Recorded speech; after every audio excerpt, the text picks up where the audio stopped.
stuff. The Stuff website, they released a list of the top 50 most influential players. So I'm not sure if you saw it, but I won't go through the whole list. There were some surprising names in there. I thought it's the top 10 was Sia Khaleesi, Pablo Matera, Brodie Retallick, Sam Cane, Anton Dupont at 6, Beauden Barrett at 5, Semi Radradra at 4, Peter Steph du Toit at 3, Aaron Smith at 2, and Maro Itoje at 1. Another notable one there, Portia Woodman at 13. She was the highest woman there. So what did you think of that list, and anything that you thought was a bit weird or any changes you would have made? Itoje at number 1, or what did you think of that?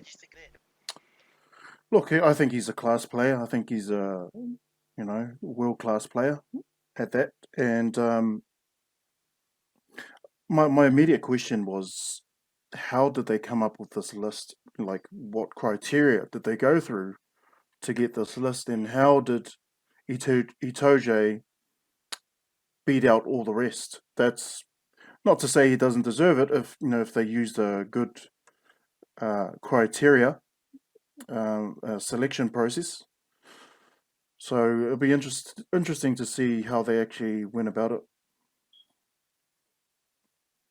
Itoje, I like him.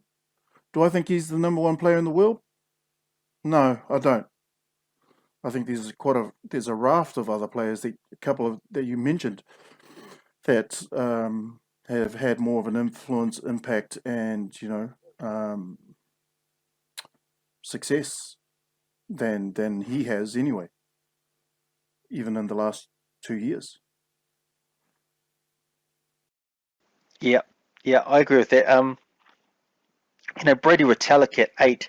I'm a huge fan of his, but he's sort of been in Japan for the past year and a half now. So just for that reason, I'd probably move him down a bit. And Beauden Barrett, since he's moved to fullback and now he's moved to Japan, I'd probably move him a bit down as well. So I thought that was a bit of New Zealand bias in there from two of our best players historically. So I probably would have moved them a bit down. But yeah, I was pretty happy with Itoje, similar to you.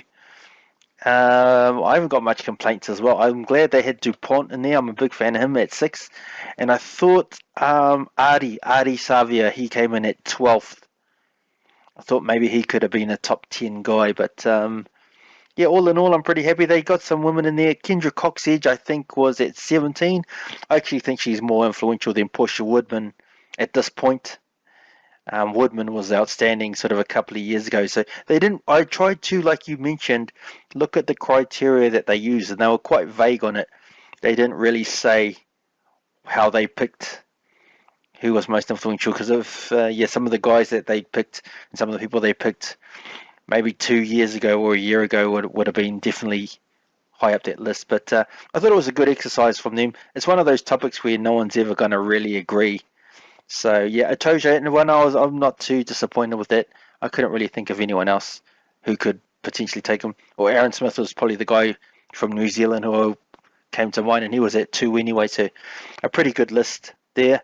We'll get into our reviews. So we had 2 Golden Point games, which is a rarity in New Zealand rugby and Super Rugby.